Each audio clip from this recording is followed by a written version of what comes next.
In the midst of sorrow at Riverside Funeral Home, a German shepherd's bark pierced the stillness like a beacon of alertness. Max stood steadfast, his powerful frame trembling as he gazed at Chief Richard Harrison's mahogany coffin. His urgent barks echoed through the hall, cutting through the minister's prayers and the quiet weeping of those grieving. "Someone get that dog out of here," Deputy Chief Parker snapped, his frustration evident. But as two officers tried to restrain Max, he broke free, racing towards the coffin with such determination that the floral arrangements tumbled. Gasps filled the room, a testament to the powerful bond between man and dog. Sarah Harrison, the chief's widow, covered her mouth in disbelief. But for Detective Michael Carson, this was more than mere grief. It was a signal. Having witnessed Max's loyalty at countless scenes, he realized this was different. The moment Max lunged at the coffin, tearing at the silk lining with his teeth, chaos ensued. As hands reached out to calm him, Carson stepped forward, a profound understanding washing over him. "Wait," he urged, raising his hand. "Open the coffin now." In the stunned silence that followed, the room held its breath, with only Max's growls piercing the quiet, urging them to heed his call. What unfolded next would be etched in the hearts of all present that day. Please take a moment to like and share your thoughts in the comments, and let us know where you're watching from. Detective Michael Carson had dedicated 23 years to the Riverside Police Department, 15 of them under the guidance of Chief Harrison. At 46, his life had been marked by both laughter and sorrow, the lines on his face telling tales of hard-earned wisdom. 3 years prior, he had lost his beloved wife Emma to cancer, leaving him in a quiet home echoing with memories. But most of Riverside didn't know that Carson's journey with Chief Harrison began long before his policing days. As a wayward 16-year-old, Carson found himself in trouble for breaking into a corner market when Officer Richard Harrison intervened. Instead of punishment, Harrison saw potential in the troubled youth. He took Carson home for dinner, introduced him to his warm-hearted wife, Sarah, and over a comforting meal of meatloaf and mashed potatoes, offered him a chance at redemption, community service and guidance instead of juvenile detention. That pivotal night transformed the course of Carson's life. "You've got good instincts, son," Harrison would later tell him as Carson became a detective. "Trust them, even when others doubt you." Chief Richard Harrison had been a guiding light in Riverside for over 30 years, impacting lives with his unwavering belief in second chances. At a remarkable 50 to 80 years old, Chief Harrison stood tall, 6'2", with broad shoulders and a military posture that commanded respect without needing to speak. His steel gray hair and well-groomed beard framed a face that radiated fairness and integrity. The laughter lines around his eyes hinted at a kind soul, yet they could also become serious in an instant. Though he and his wife Sarah faced the heartache of losing 3 pregnancies, they chose to embrace the world around them, informally adopting countless troubled youth over the years. Their home was filled with love, and they found joy in Max, the German shepherd who had transitioned from a heroic partner in duty to a cherished family member. Max came into Chief Harrison's life during a challenging moment, a warehouse raid that turned tragic. The explosion took the life of Max's handler and left the brave dog injured. Harrison stayed by Max's side through the recovery, forging an unbreakable bond of love and loyalty. When Max could no longer serve in active duty due to hearing loss, Harrison made the heartfelt decision to bring him home permanently. Sarah Harrison, equally compassionate, possessed a quiet strength that complemented her husband's character. At 56, her auburn hair, now touched with silver, beautifully framed her face as she devoted herself to teaching third graders at Riverside Elementary for 28 years. The impact of her nurturing spirit was evident as her former students gathered at the funeral, clutching handmade cards and tissues, a testament to the love she shared.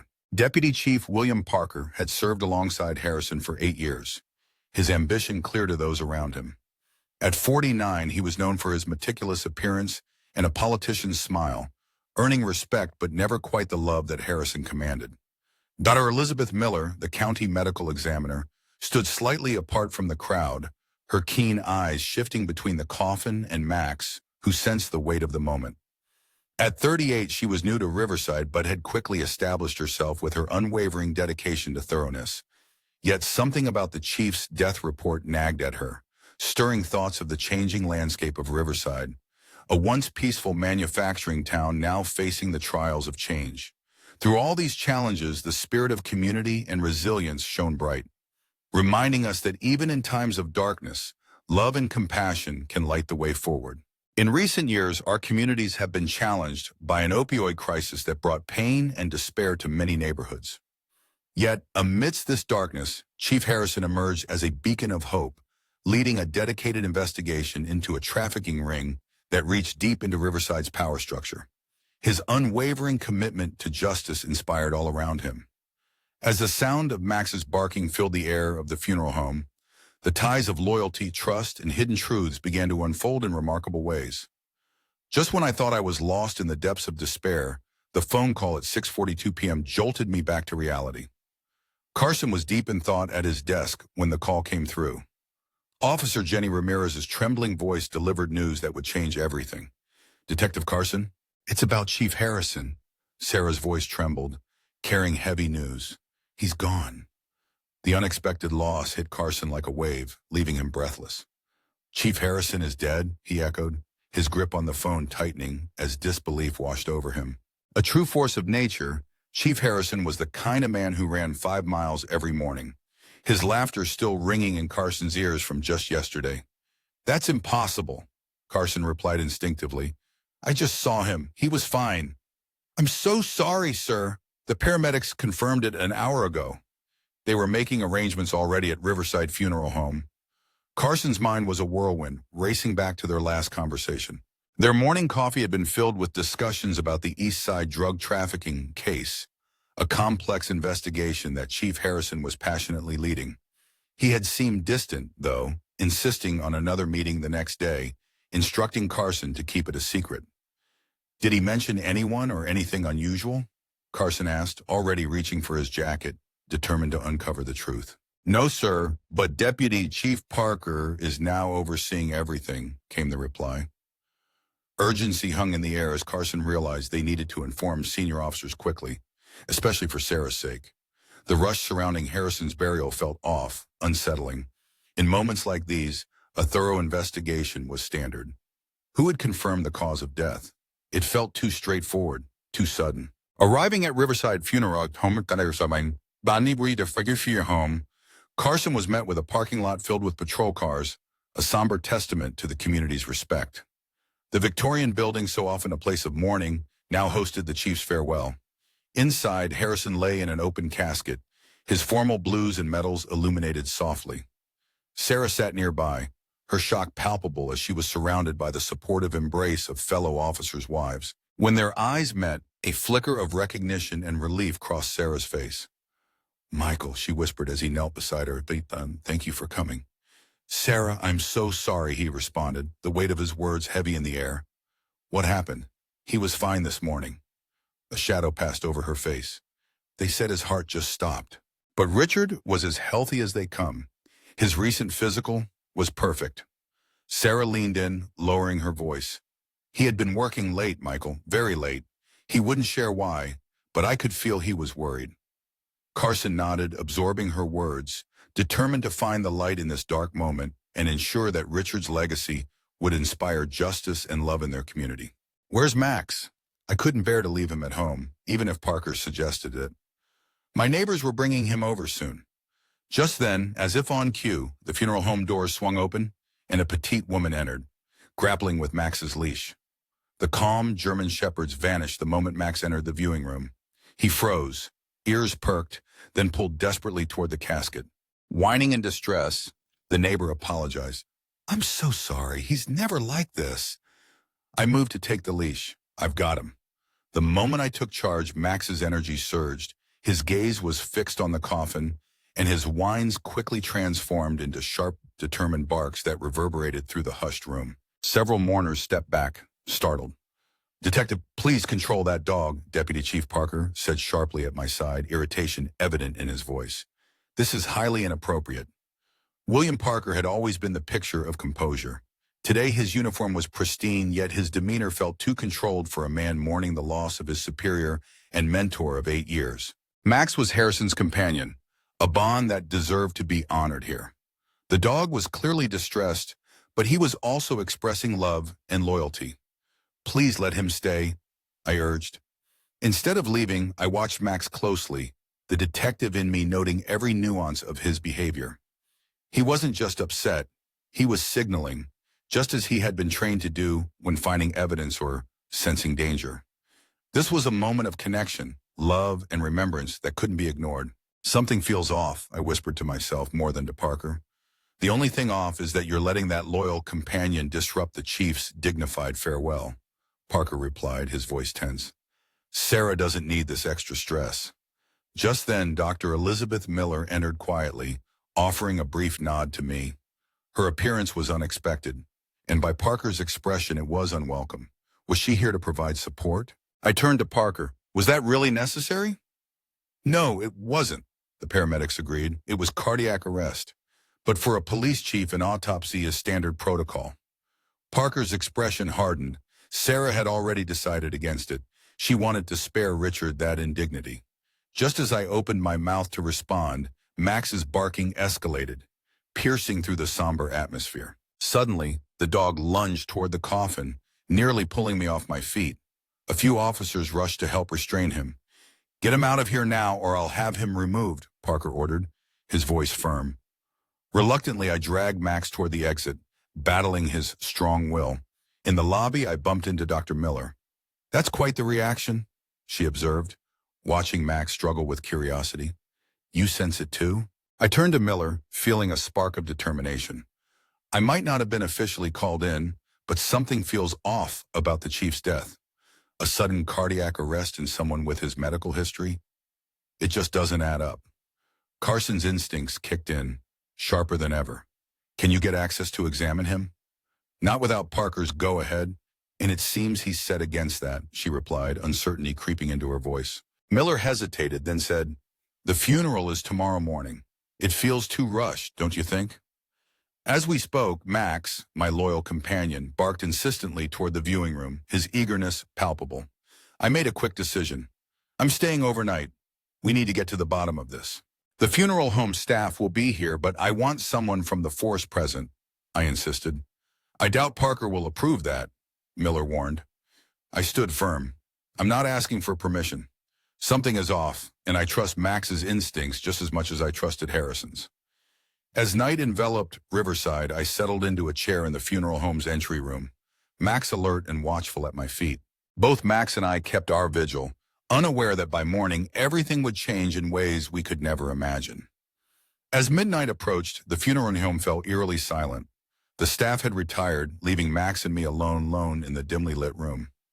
Outside, the rain began to fall, each drop tapping against the high windows like hopeful fingers. I had positioned my chair to keep a watchful eye on Chief Harrison's casket, ready to uncover the truth.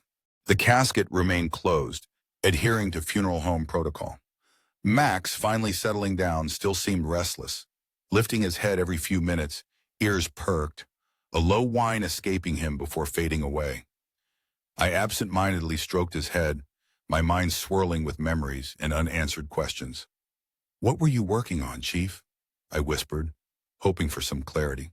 The East Side drug trafficking case had consumed Harrison, but lately I sensed a shift.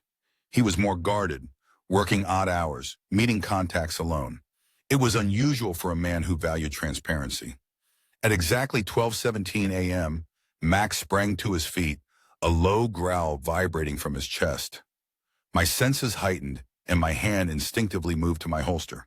Max's gaze was fixed on a dark corner of the room where shadows pooled thickly. Who's there? I called out, rising cautiously. Silence enveloped us, interrupted only by the steady rhythm of rain outside. Max stood protectively between me and the encroaching darkness. Police officer, identify yourself now. Just then I caught a flicker of movement, a shadow emerging from the depths. In the dim light of the funeral home, beef your home. A figure emerged, a man of medium height dressed in a dark overcoat with a hat pulled low. My apologies, detective. I didn't mean to startle you, he said, his voice smooth and cultured, with a hint of an accent that Carson couldn't quite place. I'm an old friend of Richard's, here to pay my respects privately. Carson remained composed, aware of Max's protective stance.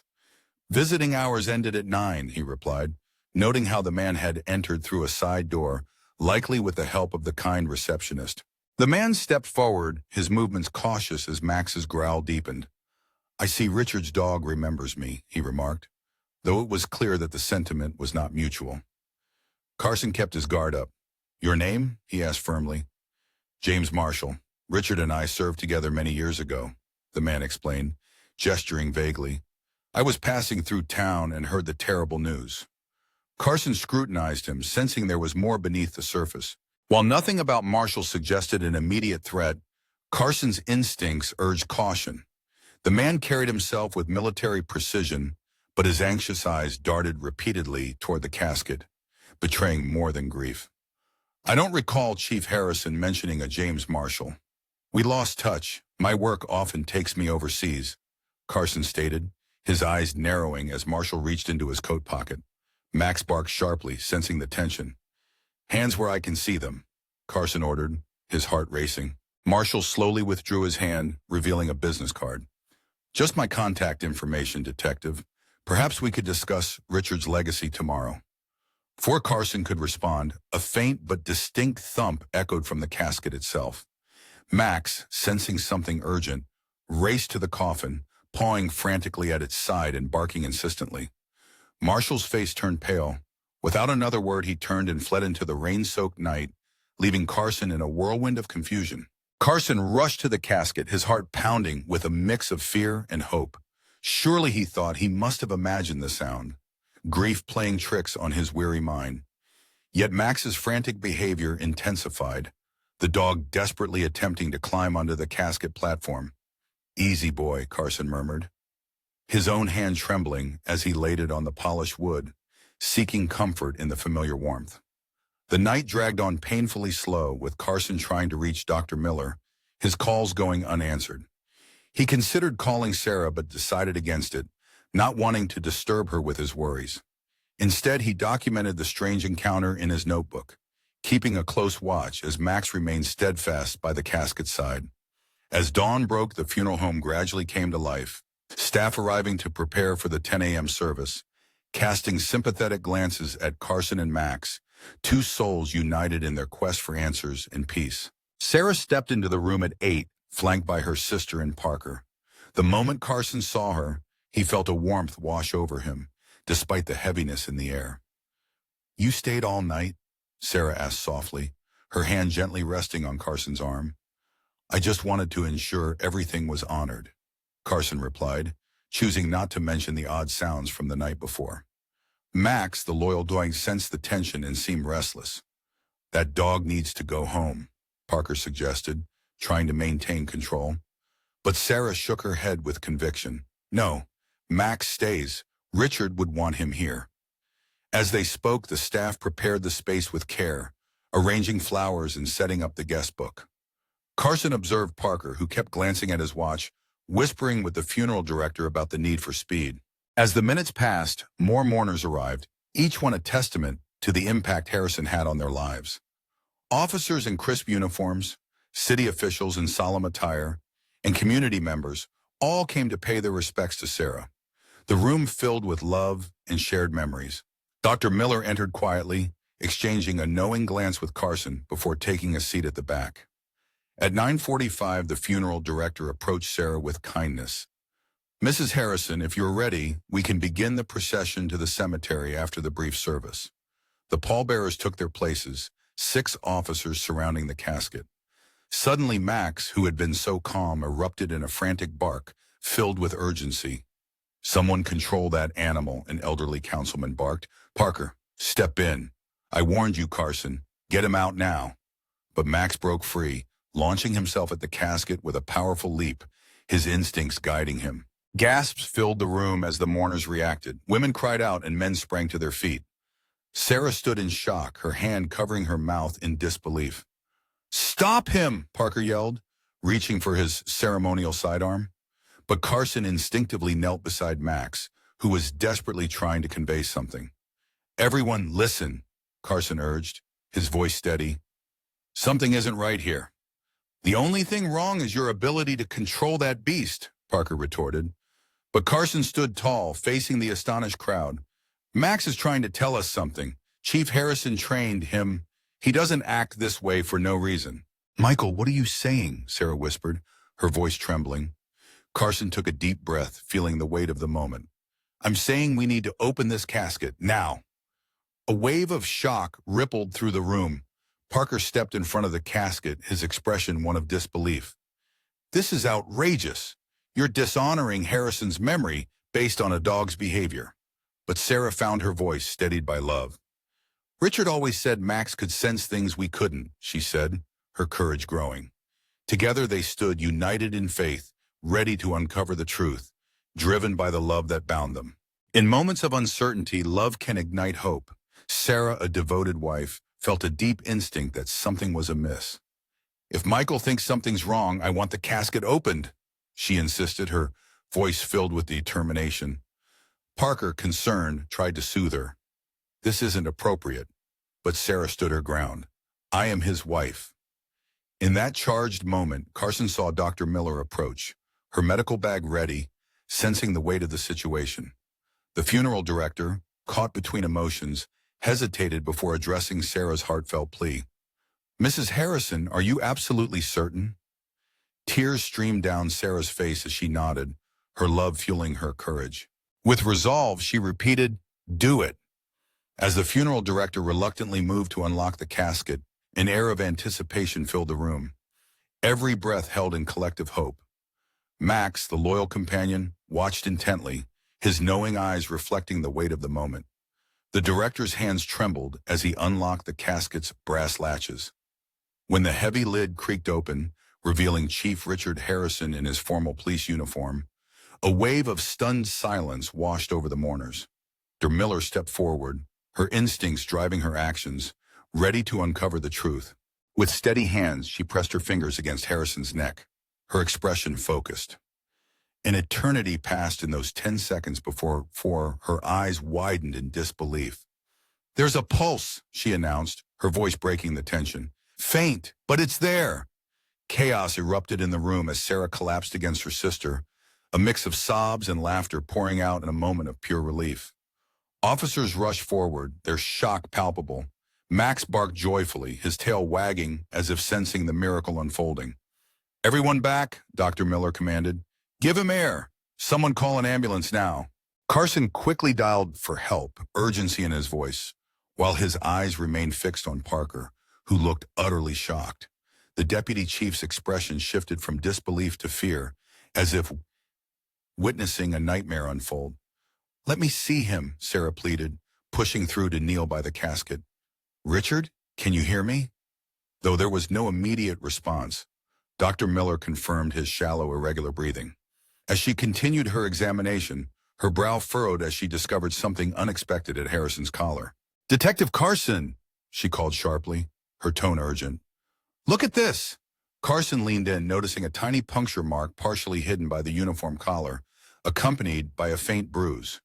It was a detail that would easily go unnoticed, but to trained eyes, it was a clue. "That's not from normal embalming," Miller murmured, only loud enough for Carson to hear. "And there's another mark here on his inner arm." A wave of realization washed over Carson. These were injection sites.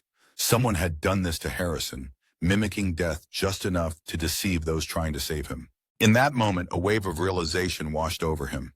This was more than a medical mistake. It was an act of desperation. The urgent sound of sirens pierced through the chaos as emergency medical technicians rushed in, gurney at the ready. "Doctor, please take me to my doctor," Miller urged, determination in his voice as they transferred Harrison from the casket to the gurney, monitors flashing to confirm a miraculous spark of life. A heartbeat, faint but mighty, a sign of resilience against the odds. "Blood pressure is low, but we need to act fast," reported the lead paramedic. As they wheeled Harrison out, Sarah held his limp hand tightly, a symbol of unwavering hope. Carson scanned the crowd, noticing Parker was nowhere to be found. Deep down, he feared the truth. He turned to Officer Ramirez, urgency in his tone. "Ginny, we need a crime scene team here right away. This funeral home is now a scene of inquiry. No one leaves until they've shared their stories." Bewilderment crossed her face. What crime? The attempted murder of Chief Harrison. Those words reverberated through the guests, igniting a determination for justice. An APB was issued for Deputy Chief Parker, marking the beginning of a quest for truth. Carson followed the ambulance to Riverside Hospital, his heart racing as he pieced together the shocking events. If Harrison had indeed been poisoned, the rushed funeral made a chilling kind of sense. Someone wanted him buried before anyone could dig deeper. The midnight visitor, James Marshall, had ensured Harrison remained in a death-like state, but the sound Carson heard might have been Harrison's body fighting back against the poison. At the hospital, Harrison was whisked into intensive care. Carson paced the waiting room, making calls to secure the crime scene at the funeral home.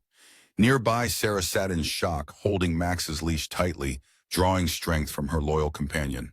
Max, the devoted dog, refused to leave the hospital entrance until Carson convinced security to make an exception. After what felt like an eternity, Levine emerged, wearing a look of cautious optimism. "Mrs. Harrison, your husband is stable but still critical. We've detected a potent synthetic compound in his system that slows heart rate and respiration." The weight of his words hung in the air. Would he recover? Sarah's voice came out as a whisper, filled with hope yet uncertainty. "It's too soon to tell. The poison caused oxygen deprivation, and we're doing everything we can to counteract it. This substance isn't common, and we've reached out to toxicologists in the city." Carson leaned in, anxious for answers. Was it administered recently, within the last 24 hours? As I analyzed the evidence, it became clear that a troubling story was unfolding. The breakdown in Harrison's bloodstream revealed a timeline of small doses, meticulously administered over several days, culminating in a final, larger dose. My heart sank as I realized this aligned with the report of his untimely death. A message from the forensic team at the funeral home brought a chilling discovery. A broken hypodermic needle tip was found embedded in the casket lining. It was a desperate act, someone attempting to administer another dose even after Harrison had passed. "I need officers outside his room around the clock," I instructed Ramirez, determined to protect what remained of his story. "No one enters without proper ID and authorization," I affirmed. "Already arranged, sir, and we've secured the chief's house," she reassured me. "The CSI team is processing it now," she continued, her voice tinged with concern. "There's something else. The chief's home office had been broken into, the safe left open, and several crucial files were missing. Files related to the East Side drug case." My gut churned at the thought. "And Deputy Chief Parker's cruiser was found abandoned at the train station," she added. "He's gone." The weight of her words hung in the air.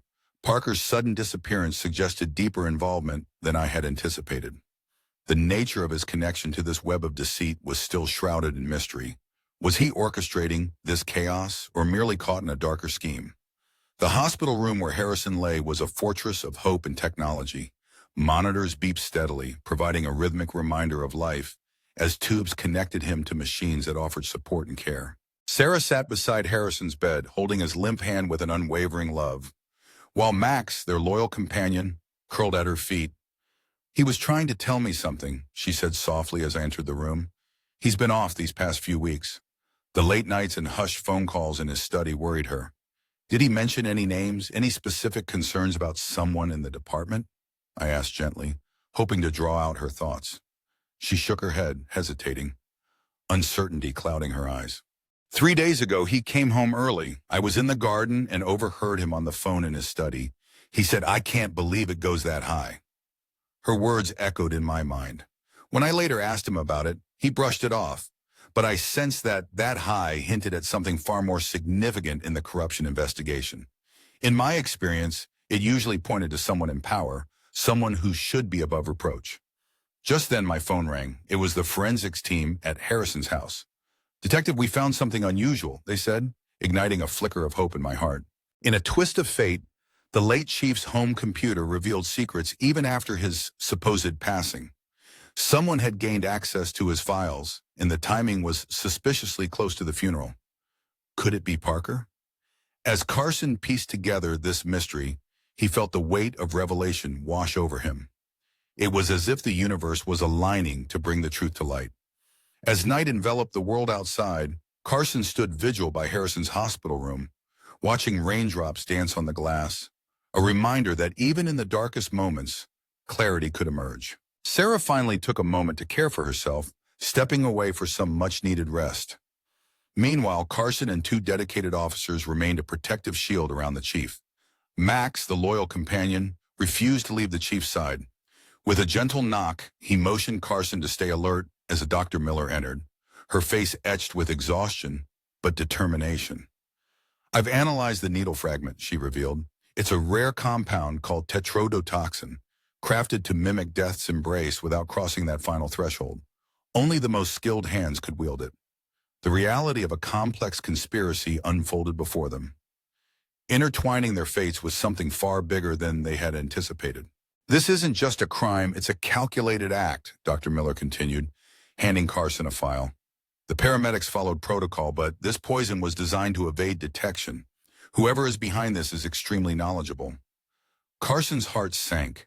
Someone had plotted his end with chilling precision, wanting him to wake up trapped in the darkness of the earth. Yet with every heartbeat, he felt the fire of determination ignite within him. Dr. Miller nodded in agreement. The plan was nearly flawless. No autopsy, no questions, just a respected chief who passed quietly. Just then, a stir outside the door broke their concentration. An officer rushed in, his expression urgent. "Sir, we've located Deputy Chief Parker's phone. It was at his desk, and our tech team has retrieved messages from someone called Kingfisher." The name resonated with Carson. He recalled Harrison mentioning a shadowy figure during a briefing on the East Side drug case. "Gather all the information you can," Carson instructed, determination fueling his words. "And check Harrison's computer for anything linked to Operation Clean Sweep." As the officer hurried away, a soft groan from the bed drew Carson's attention, and he turned to see Harrison stirring. In the midst of a challenging investigation, Carson's mind raced as he recalled the name Kingfisher, a code linked to Operation Clean Sweep. It sparked memories of previous briefings where Harrison had mentioned a high-level distributor who had eluded capture. Determined to uncover the truth, Carson instructed his team to gather all findings and examine Harrison's computer for any clues related to this operation. Just then he heard a faint sound from the bed. Carson turned to see Harrison stirring, a sign of hope amidst uncertainty. Alert and eager, Max the dog sensed the shift in the room, his tail wagging with cautious optimism. "Chief?" Carson approached the bedside, his heart filled with anticipation. "Can you hear me?" "May." Harrison's eyes fluttered open, though confusion lingered. His lips moved, attempting to form words. Leaning closer, Carson listened intently, holding on to the glimmer of hope. "Bile," Harrison whispered, barely audible but enough to ignite Carson's urgency. "Jacket pocket." "Your uniform jacket?" Carson inquired, his heart racing with the possibility. "The one you were buried in?" Harrison nodded faintly before drifting back into silence, exhausted. Dr. Miller rushed in, checking his vitals and offering a reassuring smile. "This is a promising sign," she said, instilling hope in Carson's heart. Carson wasted no time, reaching out to the forensics team to investigate Harrison's dress uniform thoroughly. Within the hour, they had exciting news. "We found it, sir," they reported. A micro SD card hidden in the lining of the jacket pocket could hold vital information. "Bring it here immediately and keep it completely confidential," Carson instructed, feeling a surge of determination to uncover the truth. As he waited, Carson delved into the recovered messages from Parker's phone. The revelations were unsettling. Parker had been feeding information to Kingfisher, jeopardizing their efforts. Yet, amidst the dark revelations, Carson realized that Harrison had likely discovered crucial evidence. It was essential to act swiftly and eliminate the threats before the upcoming meeting with the FBI. Hope flickered as Carson strategized. The impending FBI meeting was a surprise to Carson. Had Harrison been collaborating with federal authorities while keeping his department in the dark? If he suspected corruption within the Riverside PD, it all began to make sense. When the SD card arrived, Carson's hands trembled with anticipation as he viewed its contents on a secure laptop. What he uncovered was chilling yet empowering. Evidence linking the drug operation to Parker and a judge who had mysteriously dismissed crucial cases. Even more shocking were records revealing how Mayor Robert Hastings had accepted campaign contributions from a shell company tied to the cartel. Harrison had meticulously documented everything: financial statements, surveillance footage, and transcripts. He had been building an unshakable case, ready to share it with the FBI, risking everything for justice. Just then, a text from Officer Ramirez interrupted Carson's thoughts. a security breach at the hospital, a reminder that their fight for truth was far from over. But we were not alone in this battle. In a moment filled with tension and urgency, I felt a chilling wave wash over me. A known threat lurked outside the ICU, and I had to act to protect those I loved. My heart raced as I shut my laptop and drew my weapon, placing myself as a shield between danger and Harrison's vulnerable state. Max, my loyal companion, sensed the shift in energy, his low growl echoing my own instinct to guard. "Lock this room down," I commanded the guard outside. "No one enters, not doctors, not nurses, without my explicit approval." In this moment, I knew that together we would stand strong against whatever came our way. The attempt to silence hope had failed once, and Carson felt a deep resolve within him. He knew Kingfisher wouldn't rest until his mission was complete. With Parker gone and Harrison still fighting, the stakes were higher than ever. Desperation can drive people to dark places, but Carson was determined to protect the light. The hospital's lights flickered and then vanished, leaving only the soft glow of the emergency backup lights. In that dimness, a sense of courage arose as the ICU was bathed in amber, illuminating Harrison's spirit, fighting against the odds. The beeping of medical equipment fluctuated but steadied under the backup power, a reminder of resilience. Carson positioned himself by the door, heart racing yet focused, ready to defend. Max, his loyal companion, stood guard at Harrison's side, growling softly, embodying strength and protection. "This is Detective Carson," he announced into his radio. "We have a situation in the ICU. Chief Harrison is in potential danger, but we will not let fear prevail. I need all available units to the hospital immediately," he urged, knowing that the power outage was not just a coincidence but a challenge they would overcome together. Peering through the small window, Carson saw staff and patients moving with confusion, an unintentional barrier for anyone intending to harm. Officer Mendesi was vigilant, calling out, "Don't let anyone approach, no matter their credentials." "Yes, sir," came the young officer's reply, though a hint of anxiety lingered in his voice. Time stretched as Carson's phone vibrated with an update from Ramirez about the security cameras. "3 officers are en route. Suspect described as a male in medical scrubs and a surgical mask," the message read. Carson's determination strengthened. He knew that appearances could be deceiving. He texted back, "Coordinate with hospital security. Together we'll ensure safety reigns." "Lock down all access points to this floor," Carson commanded, his resolve unyielding. A commotion in the hallway pulled his attention. Through the window, he saw Officer Mendesi confronting a figure in blue scrubs. The urgent gestures suggested a plea, but Carson remained cautious. Suddenly, the figure lunged forward. In that moment, Carson's heart raced, ready to spring into action, knowing that the power of hope and protection would guide them through this storm. In a moment of tension, the officer felt a surge of adrenaline as the assailant rushed toward the door. But Carson stood firm, calling out to his loyal companion, "Max, guard." With unwavering loyalty, Max positioned himself between the bed and the door, ready to protect. As the door flung open, the attacker froze, momentarily caught off guard by Carson's steady aim.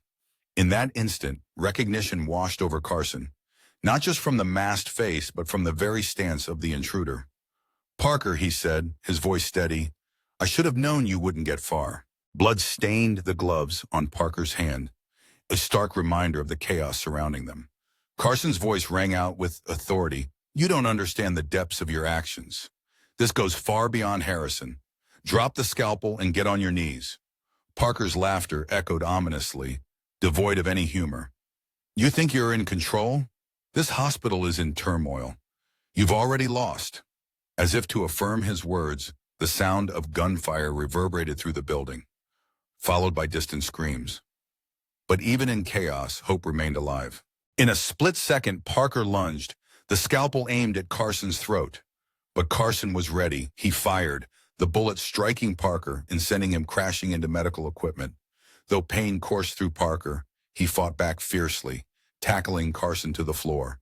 The scalpel hovered perilously close as they struggled, locked in a desperate battle.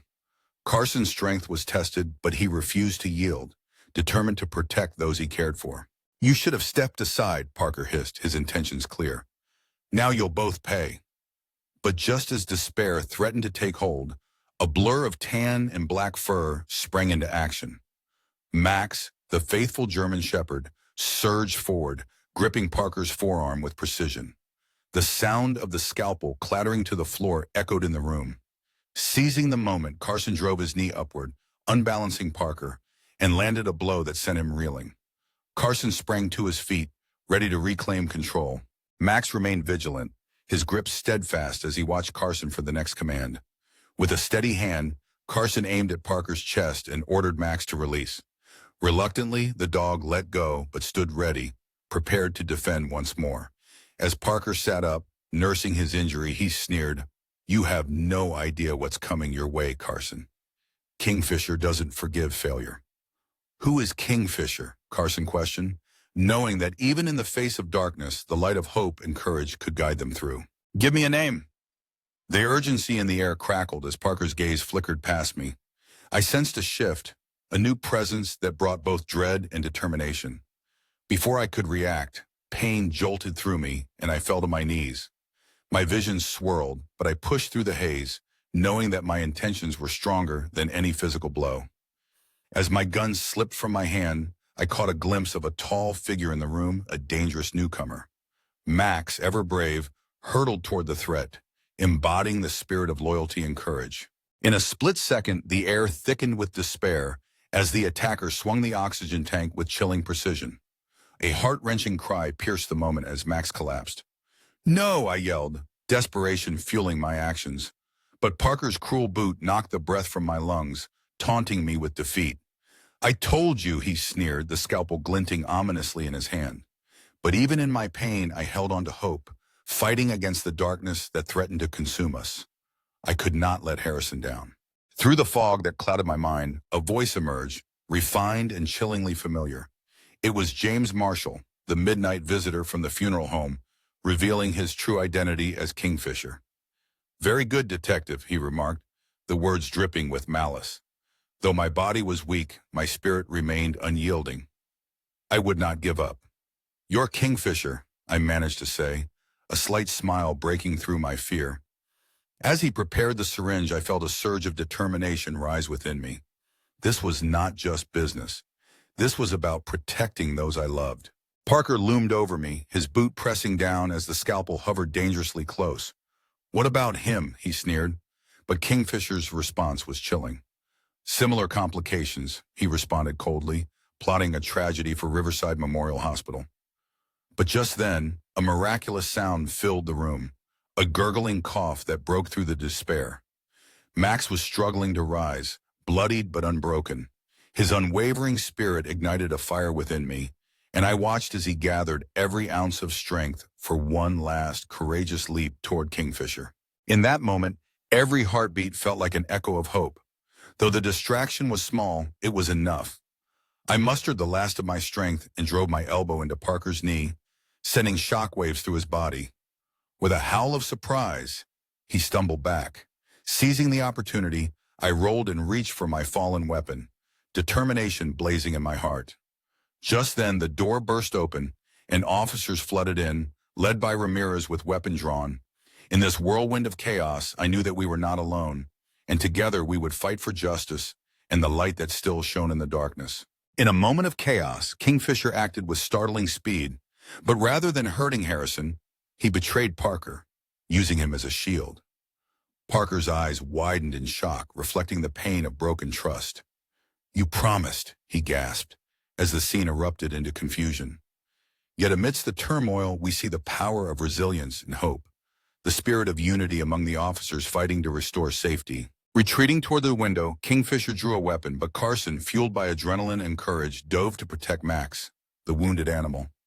"Gun!" he shouted, embodying the spirit of bravery. As shots rang out, blood stained Kingfisher's shirt, but the true heroism lay in Carson's selfless act. Even as he felt the pain of a bullet, he stood strong for those he loved, showcasing the profound bond between humans and their companions. As darkness began to envelop Carson, he was dimly aware of the rush of officers and medical staff. "Save the dog," he managed to whisper, a testament to his unwavering love for Max. When he awoke in the hospital, surrounded by the scent of disinfectant and the beeping of machines, He was reminded of the power of hope. Memories flooded back, illuminating the strength of his spirit and the bond he shared with Max. "Max?" he rasped, his voice barely a whisper, but Sarah Harrison was there, offering comfort and care. "He's going to be okay," she reassured him, bringing light into his moment of fear.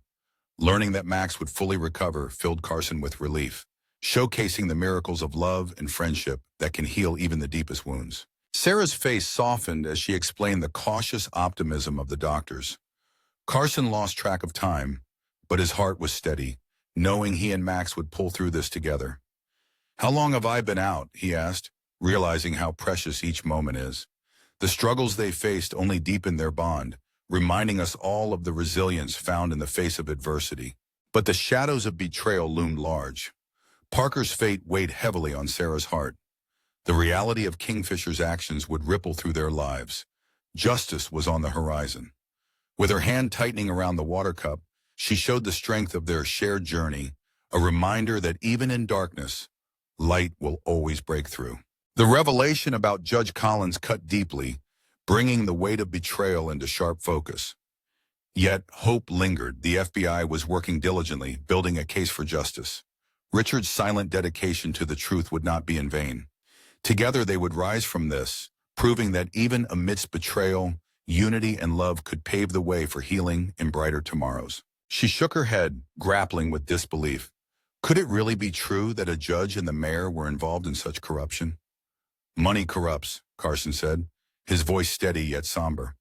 It was a stark reminder of how easily good intentions can be compromised. Just then a soft knock broke the tension. Officer Ramirez entered, her weariness reflecting Carson's own struggles. "Sir, it's great to see you awake," she said, handing Sarah a warm cup of coffee, a small gesture of comfort amidst the chaos. "I wanted to give you an update. The FBI has stepped in," she continued. "They've made 17 arrests, including 3 officers from our own department and the county commissioner." Carson nodded, feeling the weight of the pervasive corruption they were up against. Harrison had uncovered a far-reaching criminal network, revealing the resilience of those fighting for justice. This network had seeped into every corner of Riverside's power structure. "Collins is cooperating," Ramirez informed them, sharing that he was trying to negotiate a deal. He claims Parker was the main link to the cartel, bringing him and Hastings in for protection when things got risky. The attempt on Harrison's life? That was Parker's plot, a desperate move to silence a growing threat to their operation. "The chief was getting too close and had gathered too much evidence," she explained. "Collins had provided the poison through his connections." There was a pause before she added, "Sir, there's more. In Collins's home office, they discovered a chilling burial plot with your name on it." The revelation sent a wave of urgency through Carson, reminding him of the stakes they were facing. "There's something else," Ramirez said, her tone serious. The toxicology report on Chief Harrison revealed a horrifying truth. The poison had been administered gradually, hidden within his coffee. They found traces in the break room coffee machine. It was a pointed attack, and in an environment where trust should reign, suspicion loomed large. Who had access to that machine? "Everyone in the department," Carson replied, piecing together the puzzle.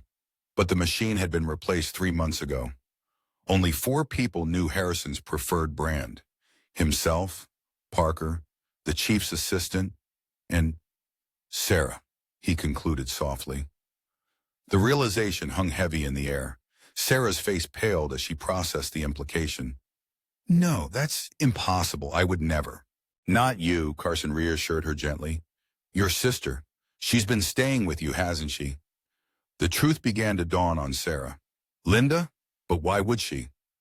Ramirez nodded grimly. "We found payments to her account, and she's been quietly dating Collins for a year, keeping it under wraps due to his connections." In that moment, the coffee cup slipped from Sarah's fingers, spilling across the sterile floor, a poignant symbol of trust shattered. But amidst the turmoil, the hope remained that justice would prevail and the truth would surface. As her hand flew to her mouth, I could see the shock and betrayal in her eyes. "She brought coffee to Richard every morning," she whispered, her voice trembling. "It was our little way of showing we cared during such a stressful time." I reached for her hand, my own worries fading in the face of her anguish. "Sarah, I'm so sorry," I said gently.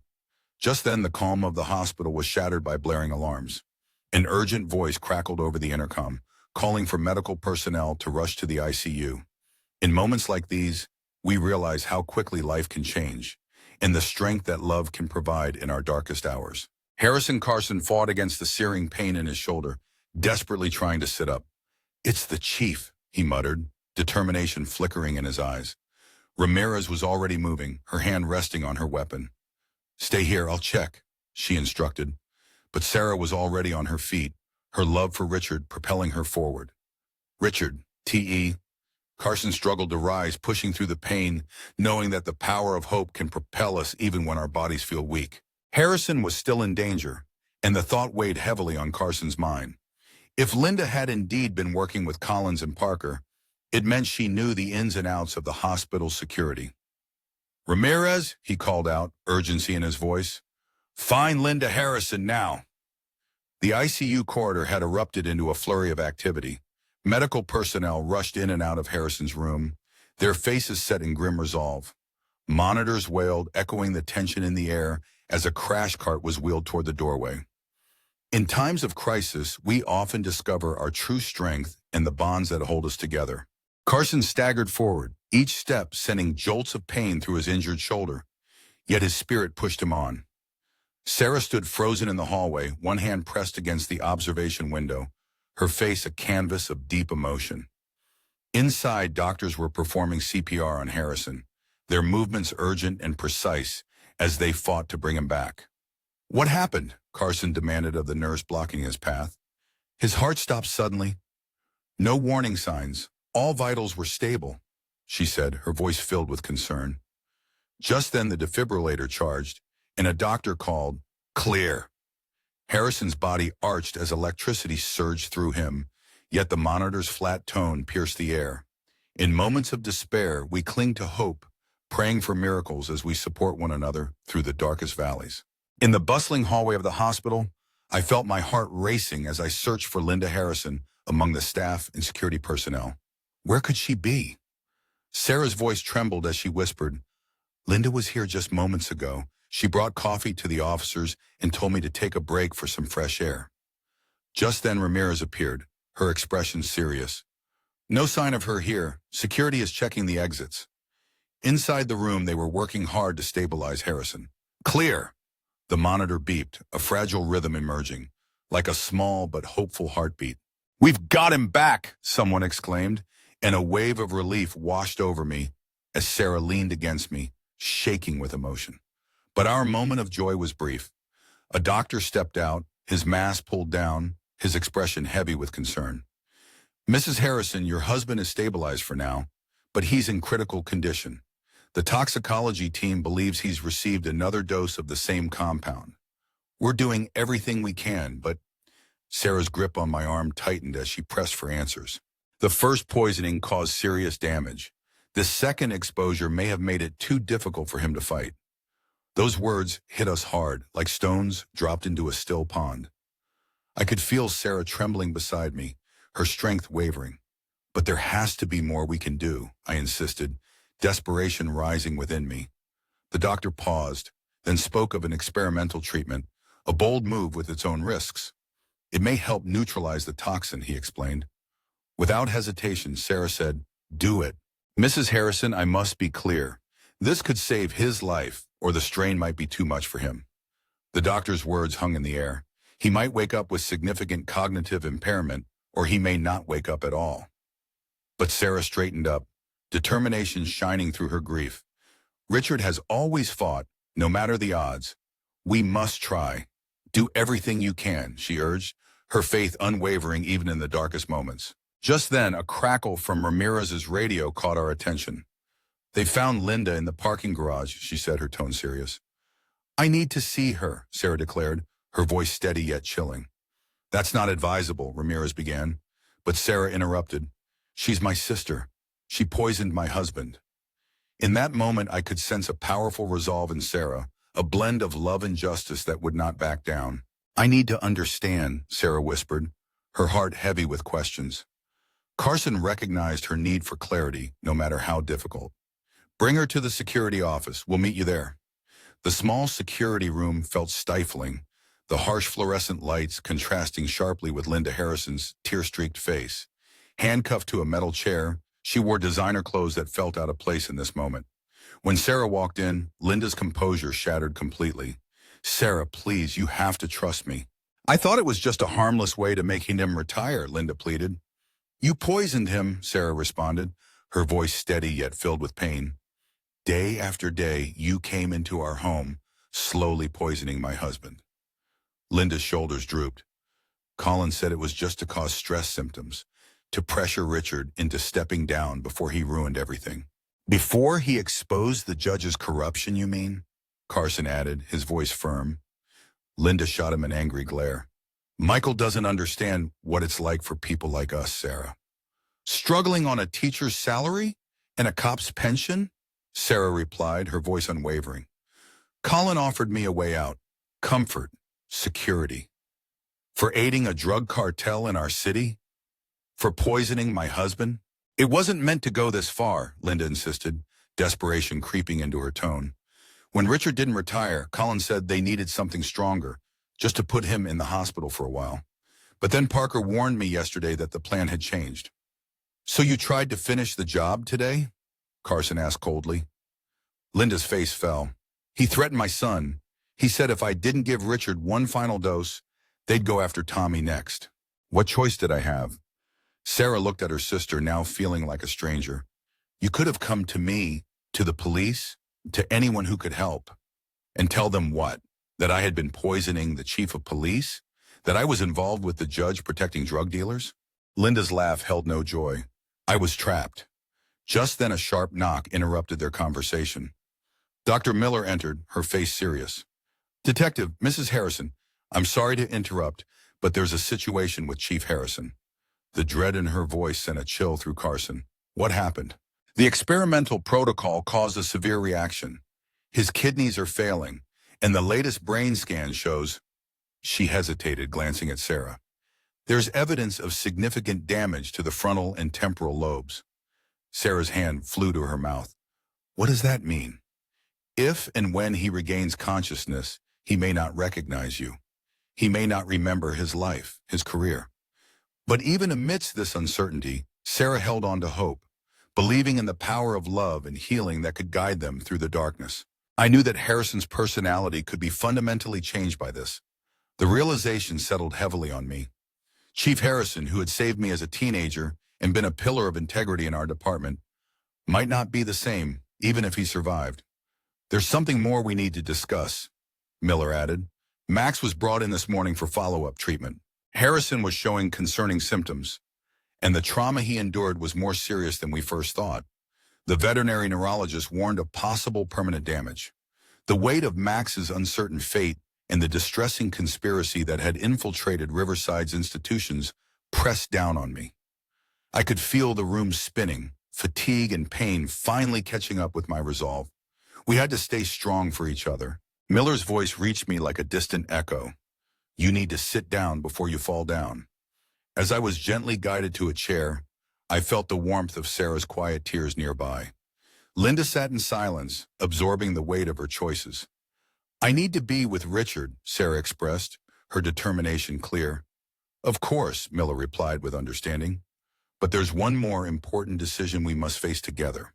The hospital has limited specialized dialysis equipment needed for both Richard and Detective Carson," Miller explained. I understood immediately what needed to be done. "Give it to the chief." "Michael, no," Sarah protested, concern etched on her face. "You were shot. You need treatment too." "I can wait," I insisted, though the pain in my side was intensifying. Miller's concern was palpable. "Detective, your blood work shows early signs of kidney issues from blood loss and medication. Delaying treatment could lead to permanent damage. Harrison needs it more," I said firmly, knowing this was the right choice. As Sarah was escorted back to the ICU, I found myself alone with Linda, the silence heavy with unspoken words. "Was it worth it?" I finally asked. "Whatever Collins promised you, was it worth all this?" Linda looked down, regret in her eyes. "I never thought it would end this way." "Every deal with the devil leads to darkness," I replied softly, feeling the weight of our choices. Outside, dusk embraced Riverside, reminding me of the resilience we still held. As night fell, I could see police vehicles still surrounding the hospital, their lights flickering like a beacon of hope. Our department was in turmoil, but I believed in the strength that we could rebuild together. Harrison had dedicated his life to building something honorable, and I knew we could restore that legacy. Hours passed in a blur of pain and determination as I chose to remain alert, refusing pain medication. I heard reports of 3 more arrests connected to Collins and the cartel. Evidence from Harrison's hidden files was secured, and FBI agents took charge, bringing a glimmer of justice to our fight. By midnight, I could feel the fever rising within me, a fierce reminder of my infected wound despite the treatment. Each breath was a daunting challenge, and every movement tested my limits. Yet deep in my mouth, I knew I had to prioritize Harrison's needs over my own. "You're being a damn fool," Dr. Miller told me candidly during one of my clearer moments. Heroic, but foolish. I brushed off her concerns, asking instead, "How's Max?" "Holding his own. Better than you," she replied, and I felt a flicker of hope. Just then a nurse rushed in, urgency written all over her face. "Doctor, we need you in the chief's room. His oxygen levels are dropping critically." Dr. Miller dashed out, leaving me alone with my pain and a growing sense of dread.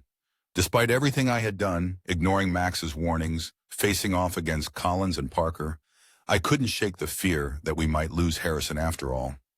In those dark hours of the night, as my own condition worsened, I wrestled with the thought that my sacrifice might not be enough. Yet, I held on to the hope that sometimes doing everything right could still lead us back to light. As dawn broke over Riverside Hospital, a pale light filtered through the half-drawn blinds. I drifted in and out of consciousness, each awakening overshadowed by pain and an all-consuming worry for Harrison. The silence of the night felt heavy, and I feared it was a sign of bad news. But just then, a soft knock stirred me from my restless sleep. Elizabeth Miller entered, accompanied by a tall, silver-haired man in a crisp suit. "Detective Carson," he began, introducing himself as Special Agent Thomas Reynolds from the FBI. "Dr. Miller tells me you've been refusing critical treatment. That ends now." I tried to sit up, wincing as my shoulder protested. "Harrison needs it more than I do. Chief Harrison is currently receiving treatment from a specialized medical team that just arrived from the city," he assured me, adding, "They brought additional equipment." "Federal resources," Miller chimed in. "Agent Reynolds expedited the transfer." This news hit me like a wave, momentarily stunning me.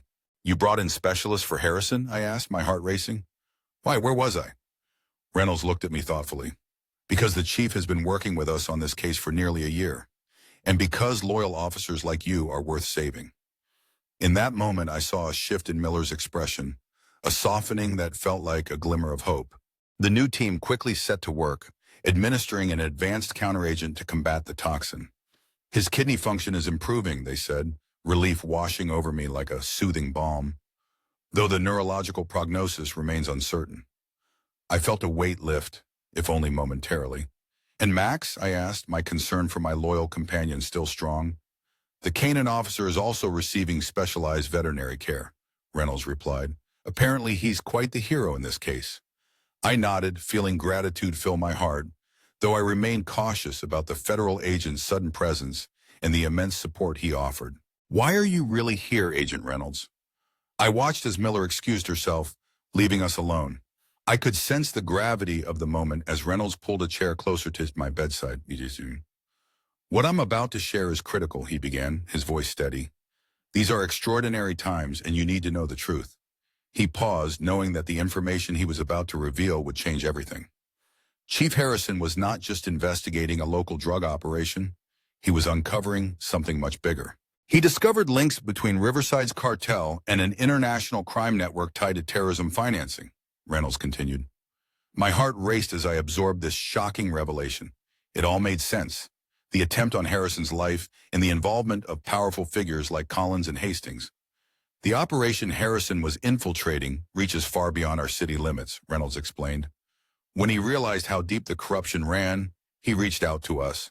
For 10 months, he gathered evidence while maintaining the guise of a standard drug trafficking case. I realized then that Parker must have suspected something was amiss. That's why he moved against Harrison. Exactly, Reynolds confirmed. Harrison was set to meet with our task force last Thursday to share the final evidence for coordinated arrests across 3 states. But Parker must have learned about the meeting and activated a contingency plan, I murmured, piecing it all together. My mind raced with questions. If Harrison was our inside man, why wasn't he better protected? Where were you when he was in danger? I asked, frustration creeping into my voice. Reynolds looked uneasy. Harrison insisted on complete operational secrecy. He understood the risks, and he believed that the corruption ran deep into multiple agencies. So you just left him vulnerable, I said, feeling a mix of anger and concern. We respected his approach, Reynolds replied. Harrison was a skilled operative, after all. A sudden thought struck me. Did Sarah know about Harrison's work with the FBI? No, Reynolds shook his head. Complete compartmentalization was essential to protect her. The weight of Harrison's isolation hung heavily on my heart. He had borne this burden alone, feeling betrayed by his colleagues, with no one to confide in, not even his wife. The loneliness he must have felt was unimaginable. There's more, Reynolds said, reaching into his jacket. When we searched Judge Collins' residence, we found this hidden in his personal safe. He handed me a small USB drive, identical to the one recovered from Harrison's uniform. A backup? I asked, curiosity piqued. No, Reynolds corrected me. This one contains different information specifically about you. My eyebrows shot up in surprise. It seems that Harrison wasn't just gathering evidence against the cartel. He was building a file to protect you. Protect me? From what? I pressed, bewildered. From false accusations, Reynolds replied, his tone earnest. In a shocking twist, Collins and Parker had woven an intricate web of deceit, fabricating evidence that could have derailed the investigation entirely. Bank statements, witness accounts, even photographs, all artfully created to mislead. The realization hit Carson like a wave of cold water. They were orchestrating a setup to frame him. He understood now. Had Harrison truly died, the authorities would have swiftly turned their gaze towards him. This conspiracy was far deeper and more elaborate than he had ever imagined. As the big picture began to unfold, it became clear that their plan was not just to eliminate Harrison, but also to remove his most steadfast ally, Carson himself. It was a calculated move, aptly named clean sweep. Why unveil this to me now? Carson asked, his curiosity piqued. Reynolds leaned in with urgency. Because we need your insight. Even with our arrest, we suspect there are still members of this organization lurking in Riverside, and we need to uncover them. Before Carson could process the gravity of the situation, the door swung open. A nurse entered, pushing a wheelchair that held a familiar figure, Max. Though bandaged and splinted, the loyal German shepherd was undeniably alert. His ears perked up at the sight of Carson, a soft whine escaping him. He wouldn't settle down, the nurse explained. The vet thought a brief visit might soothe him. Max, despite his injuries, showed remarkable determination, straining to rise from the wheelchair. Carson reached out, and Max pressed his nose into the detective's palm, the relief palpable. "Hey, buddy," Carson murmured. "You did great. Really great." Reynolds observed this heartwarming reunion, noting, "That dog's instincts saved 2 lives. Truly incredible." 3, Carson corrected, a proud smile forming. Max took down Parker before he could finish what he started. As Max nestled beside Carson, the atmosphere shifted with new commotion outside the room. Voices raised and footsteps hurried. Reynolds instinctively reached for his weapon, but before he could react, Officer Ramirez burst in, breathless and brimming with excitement. "Detective, he's awake!" "Chief Harrison is awake and asking for you." Carson tried to stand, but his body was weak, the pain forcing him back onto the bed. "Take me to him," he insisted. "You can barely sit up," Reynolds protested. "I don't care if I have to be carried. I need to see him." Moments later, Carson found himself wheeled into Harrison's ICU room, with Max limping loyally beside him. Sarah sat by the bed, clutching her husband's hand, her face lit with cautious joy, a beacon of hope amidst the chaos. There, surrounded by soft pillows and the gentle hum of machines, lay Chief Richard Harrison. Though pale and weary, he radiated a presence that felt alive and vibrant. Carson Harrison's voice, a faint whisper, broke the stillness. "You look terrible." A chuckle escaped Carson, despite the pain, bringing warmth to the moment. "You're one to talk, Chief." Harrison's gaze shifted to Max, who had nestled close, offering silent support as best as his own injuries allowed. "Both my guardians look worse than I do." Their lighthearted banter confirmed Carson's greatest hope, that Harrison's spirit remained intact after such a harrowing ordeal. "The doctor says it's a miracle," Sarah said, her voice brimming with emotion. "They can't explain it. By all medical signs, he should have suffered irreversible brain damage." Harrison's lips curled into a faint smile, a testament to his indomitable spirit, refusing to let anything, even poison, dim his brilliance. Reynolds stepped forward, a determined look in his eyes. "Chief Harrison, it's great to see you awake. We have much to discuss once you're feeling stronger." A flicker of concern crossed Harrison's face. "My wife knows everything now," Carson assured him, sensing the weight of their shared burdens. "About your work with the FBI, the conspiracy, all of it." "And Linda?" Harrison asked, his expression tightening with worry. "She's in custody but cooperating, for what it's worth." Harrison closed his eyes for a moment, processing the news. "I suspected someone close was involved. I never wanted it to be her." "None of us did," Sarah whispered gently, her heart heavy. Just then a doctor entered, his brow creased with concern. "This is too much stimulation for a patient in Chief Harrison's condition. I must insist." "2 minutes," Harrison interjected, surprising everyone with the strength in his voice. "I need 2 minutes with Detective Carson." After a reluctant exit, Sarah kissed her husband's forehead, Reynolds nodded respectfully, and Max was gently led away with promises of a quick return. Alone with his mentor, Carson felt a surge of hope.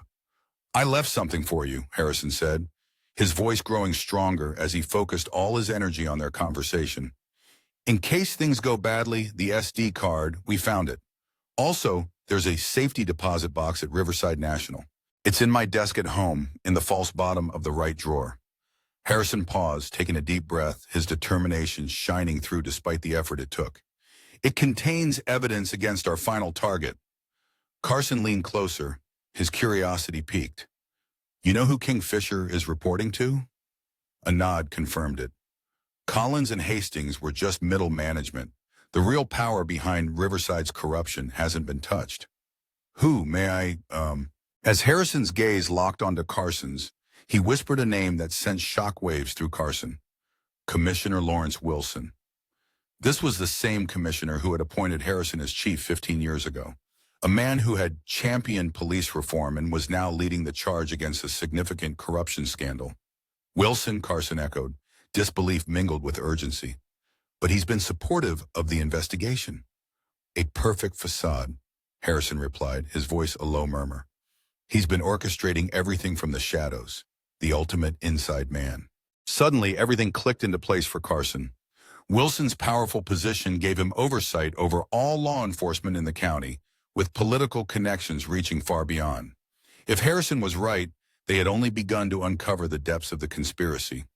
"The evidence in the box is irrefutable," Harrison pressed on. "Account numbers, recorded meetings, direct communications with cartel leaders. This could take him down." Carson, puzzled, asked, "Why not hand this over to the FBI?" Harrison's face hardened in resolve. "Because trust is scarce there. Wilson's web extends everywhere. I kept you out of this to keep you safe. But now, we finish this together." Harrison's hand clasped Carson's with a surprising strength. "Wilson doesn't know I survived. He has no idea about the evidence I secured. This is our one shot to end this." Carson nodded, fully aware of the gravity of their mission. "I'll get the key today." "Be cautious," Harrison warned. "If Wilson's senses were onto him, he won't hesitate to act. He has already tried to eliminate us once." Just then, Carson's phone buzzed, a text alert echoing in the tense atmosphere. "It's urgent. Commissioner Wilson has just arrived at the hospital. He wants to visit the chief." Carson and Harrison exchanged determined looks, realizing that their final confrontation was fast approaching. "Let him come," Harrison said with grim resolve. "This ends today one way or another." Fueled by renewed determination, Carson straightened in his wheelchair. The pain that had weighed him down now felt insignificant compared to their mission. Harrison had risked everything to shed light on this darkness. Max had put his life on the line for them both. Now it was Carson's turn to rise to the occasion. As he prepared to face Wilson, he felt a surge of hope. The tragedy they had endured could very well transform into a resounding triumph. Harrison was alive, the truth was surfacing, and justice, though delayed, was finally within reach. As Commissioner Lawrence Wilson strode into the hospital, flanked by aides and security, he exuded authority in his sharp charcoal suit. At 62, he was the embodiment of power, silver-haired and broad-shouldered, with the confident presence of a man who had long commanded respect. But beneath that polished exterior lay the truth waiting to be uncovered. Carson had braced himself outside Harrison's room, the wheelchair a temporary concession to Dr. Miller's insistence on rest. Agent Reynolds stood nearby, casually reviewing documents but keeping a vigilant watch on all approaches. Max had been reluctantly returned to the veterinary floor, his protests echoing in the hall. Detective Carson Wilson's deep voice carried a practiced concern, like a true leader. I rushed over as soon as I heard the chief regained consciousness. "It's being called a miracle," he said. I nodded, studying the man I had respected for years through a lens of newfound awareness. "Quite miraculous indeed, sir," I replied, feeling a surge of hope. "And you as well," Wilson said, acknowledging my own bravery when I was shot in the line of duty while protecting him. He placed a reassuring hand on my uninjured shoulder, embodying the spirit of Riverside's finest. "Just doing my job, Commissioner," I responded, focusing on the task at hand. Wilson's sharp gaze assessed my condition, then flicked toward the closed door of Harrison's room. "Is he receiving visitors? I'd like to speak with him personally." "The doctors have limited visitors to family for now," I replied carefully, hoping to keep the focus on Harrison's healing journey. "His condition is improving, and that's what matters most," Wilson said, though a flicker of disappointment crossed his face before he quickly masked it. "Of course, his recovery is our priority." He leaned in slightly, a twinkle in his eye. "Between us, I've spoken with the governor. We're planning a special commendation for Harrison once he's well enough. And for you and that remarkable dog by his side." "That's incredibly generous, sir," I replied, feeling a warmth spread through me. "It's only right. Heroism deserves to be honored." Wilson straightened with purpose. "Can you pass along a message?" he asked. "Let Richard know I'm collaborating with federal authorities to ensure this corruption investigation proceeds without any political interference." "I'll make sure he knows," Carson promised, picking up on the confidence in Wilson's voice. A man determined to establish his integrity as he faced scrutiny. Wilson hesitated for a moment, a calculating look crossing his face. "Has Richard mentioned anything about who might be orchestrating all this?" "Not beyond those we've already taken in," I replied, sensing the true nature of Wilson's visit.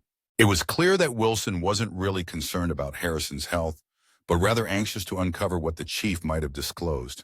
"He's still quite fragile," I said, focusing on Harrison's recovery, as Wilson nodded, seemingly satisfied.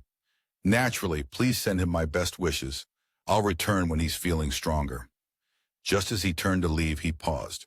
"Oh, one more thing, Detective. I understand you're seeking access to a safety deposit box linked to this case." A chill ran through me. Wilson's knowledge of the box indicated that someone within our ranks was feeding him information. In a world where challenges arise, a dedicated team was ready to tackle the task ahead. "Standard evidence collection, sir," one agent confirmed confidently. "The bank is fully cooperating." With a benevolent smile, Wilson reassured them, "Let me know if you face any hurdles." As soon as Wilson left, Reynolds took swift action, aware of the urgency. "We need to move quickly," he said to Carson. "He's trying to draw us out." Carson knew they had to stay vigilant, as Wilson likely had eyes on the bank. "I have a team securing the Harrison residence to retrieve the key," Reynolds stated firmly. "Another unit will create a diversion at the bank. You'll stay back." Carson responded defiantly, "Absolutely not. Harrison trusted me with this." "You can barely stand, Detective," Reynolds reminded him. "Then get me some crutches," Carson insisted. 2 hours later, he found himself in a quiet FBI surveillance van, 3 blocks from Riverside National Bank, determined not to miss this moment. "Team 1 is in position," crackled the radio. "The Harrison residence is secured and the key is recovered." Reynolds pressed for updates. "Team 2, status?" Carson kept his gaze fixed on the bank's entrance through the surveillance monitor. He noted, "Wilson's not being subtle. His men are positioned all around the building. They're here for more than just protection." Their determination was evident, and it fueled Carson's resolve. "The commissioner's men are in place," Carson observed, sensing the tension. He's not leaving anything to chance. Reynolds nodded, understanding the stakes. When someone like Wilson feels cornered, they become most dangerous. The radio buzzed again. Key team 5 minutes out. Reynolds commanded, ready for the diversion. Carson watched intently as a dark SUV pulled up in front of the bank. 6 agents stepping out with purpose, ready to make their move. As the agents approached, Wilson's watchers sprang into action, their urgency clear as they relayed information. Diversion is working, Reynolds noted, a spark of optimism in his voice. Now for the real approach. A second team, dressed in civilian clothing, approached the service entrance. Among them was Agent Chin, a petite yet fierce agent carrying standard banking documents. She's one of our best, Reynolds explained, and she's about to access the box. With precision and teamwork, they moved forward, embodying resilience in the face of adversity. 20 minutes passed, and with each moment, the diversion team expertly executed their plan, creating a complex web of bureaucracy that kept the focus on them. Finally, Chin's voice broke through the tension with a reassuring, "Package secured." Carson felt the weight lift from his shoulders as he exhaled slowly. "Now what?" he asked, sensing the shift. "Now we spring the trap," Reynolds replied with determination, reaching for his phone. "With your permission, I'd like Harrison to make an important call." Meanwhile, at the hospital, Chief Harrison was ready to fulfill his pivotal role. Though still feeling weak, Chief Harrison gathered his strength for what could be the most significant phone call of his career. Carson and Reynolds listened intently on speakerphone as he dialed Wilson's private number. "Lawrence Harrison," he greeted, his voice intentionally frail. "I thought you should hear this directly from me." "I'm improving," came Wilson's surprised reply. "That's wonderful news. The doctors are optimistic." "Partially," Harrison continued, "but I want to take a moment to express my gratitude." "Thank me? For what?" Wilson asked, confusion evident in his tone. "For your loyalty all these years," Harrison replied, his sincerity resonating through the line. "And to let you know I've been reflecting on our last conversation. About securing our legacy." Wilson's curiosity grew. "I'm not sure I follow, old friend." "The investments we discussed, the offshore arrangements," Harrison elaborated. Silence enveloped the call. When Wilson spoke again, his voice was a whisper, laced with intrigue. "What exactly are you saying, Richard?" "I've been safeguarding certain information. Information that could be troubling for both of us if it fell into the wrong hands." "I see." Wilson's tone sharpened, the tension palpable. "Where is this information now?" "Safe for the time being, but I'm concerned about Carson. He's been delving into matters better left untouched." "Has he accessed anything sensitive?" Wilson inquired, urgency creeping into his words. "Not yet, but he's aware of the Cayman account." Another long silence followed. "Then I'll handle Carson. You focus on your recovery. We'll speak more privately soon." The call ended, and Reynolds allowed a grim smile to surface. "We have him. This is a clear indication of an implied conspiracy. Paired with the contents of the safety deposit box, it gives us enough for an arrest warrant." "He'll come after me first," Carson reminded them, concern in his voice. "Harrison just painted a target on my back." "We're counting on it," Reynolds confirmed, his resolve firm. "We've prepared a special reception for the commissioner." The trap was set, but they knew it would take 3 days to spring. During those days, Carson was released from the hospital, appearing to return home while being safely relocated to a secure location, ready for the next chapter of their mission. For 3 days, the tension was palpable as Wilson's desperate actions were monitored closely. On the evening of the 3rd day, the moment of truth arrived.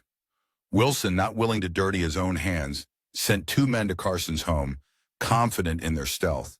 However, they were met with an unexpected surprise: the swift response of the FBI tactical team, ready to protect the community. Their capture without a shot fired was a testament to the strength of justice and the power of teamwork, showcasing that courage can overcome even the darkest intentions. With the tactical team moving in from all directions, the would-be attackers were apprehended swiftly. The evidence that led to Commissioner Lawrence Wilson's arrest was overwhelming, revealing the depth of corruption that had infiltrated Riverside. As dawn broke over his lakeside mansion, the truth was laid bare. Financial trails and communications exposed the dark web of deceit. This was not just a victory for justice. It was a beacon of hope for the community, showing that integrity and courage could dismantle even the most entrenched corruption. The arrest of Commissioner Wilson sent ripples of shock and relief through Riverside and beyond. In the days that followed, 6 more officials were taken into custody, unveiling a conspiracy that reached into the highest echelons of power. The operation that Chief Harrison had bravely exposed was far more extensive than anyone had realized. 4 weeks after the somber funeral that never was, Chief Richard Harrison emerged from the hospital, a symbol of resilience and hope for a community ready to heal. Despite the challenges of ongoing physical therapy, his recovery was nothing short of a miracle. Sarah stood steadfastly by his side, their bond forged in the fire of betrayal and hardship. While Carson faced a slower recovery, with his kidney function forever altered by his delayed treatment, he carried the lessons of resilience and hope. The irony of his struggle was not lost on him. It was a reminder that healing can come from the most difficult experiences. Just as Riverside would rise from the shadows of Wilson's corruption, so too would they find strength in unity and love. Max, with his indomitable spirit, made the fastest recovery of all. Within just 3 weeks, the German Shepherd was bounding around with only a slight limp, his joy and energy a testament to the healing power of love and companionship. On a crisp autumn morning, 6 weeks after Chief Harrison's remarkable recovery, a ceremony unfolded in the mayor's office. It was a moment of unity, led by a respected community leader stepping up to guide Riverside through its crisis, proof that true leadership shines brightest in times of need. As the citation declared, for extraordinary bravery and devotion to duty, I felt an overwhelming sense of pride as Chief Harrison pinned the department's highest commendation to my uniform. His handshake was firm, and his eyes met mine with gratitude. "I couldn't have done it without you," he said softly, glancing at Max, my loyal German shepherd, whose specially designed medal gleamed proudly against his fur. After the ceremony, the 3 of us made our way to Riverside Park, Harrison leaning on his cane, a symbol of his strength and resilience. With Max trotting happily between us, I felt a growing sense of hope. Sarah awaited us at a picnic table where a modest celebration was prepared, a testament to our journey together. "The doctors say Richard might be back on limited duty next month," she shared, her eyes sparkling with optimism as we watched Harrison throw a ball for Max. This simple act represented a major triumph in his recovery. "Will he want to?" I wondered aloud, after everything that happened. Sarah paused, reflecting on the future. "He believes Riverside deserves a fresh start with untainted leadership," she said with a gentle smile. "He can't leave the department in anyone's hands but yours." My heart skipped a beat. "Mine?" I echoed, startled. "Yes, he's recommending you as his replacement when he retires," she continued. The weight of that trust settled on my shoulders, heavy yet empowering. Just 2 months ago, I would have dismissed such a thought entirely. Now, having faced betrayal and corruption and coming close to losing my mentor, I understood Harrison's perspective more deeply. Riverside needed healing, and perhaps I could be a part of that journey. As the afternoon sun filtered through the autumn leaves, Harrison joined us at the table, Max contentedly resting at his feet. Our conversation turned to the future, rebuilding the department, restoring community trust, and embracing the long process of healing ahead. "We'll get there," Harrison assured us with quiet confidence, one honest step at a time. Watching Sarah take her husband's hand while Max rested his head on Harrison's shoe warmed my heart. Family in all its forms, loyalty tested and proven, trust broken and rebuilt. Yes, I thought, we will move forward, one step at a time. As the church bells chimed in the distance, their melody signaled not sorrow, but the beautiful continuity of life, a community ready to embrace new beginnings. In the golden years of our lives, we often reflect on what truly matters: loyalty, trust, and the bonds that help us through even the darkest times. In this moment, a dog named Max barked fervently, reminding us that wisdom can come from the most unexpected places. His unwavering love and devotion saved his master when all seemed lost, embodying the resilience of the human spirit. This story resonates with many of us who have faced challenges, whether it's health battles that felt overwhelming or deep betrayals that tested our faith. Yet, like Harrison, who built a meaningful life despite adversity, We learn that our efforts matter even when threatened. Remember, true strength lies not in avoiding falls, but in rising again, supported by those who steadfastly believe in us, even in our lowest moments. I hope you found inspiration in today's story. Please subscribe to our channel for more uplifting tales. Leave a like and share your thoughts in the comments below. I look forward to seeing you in the next video.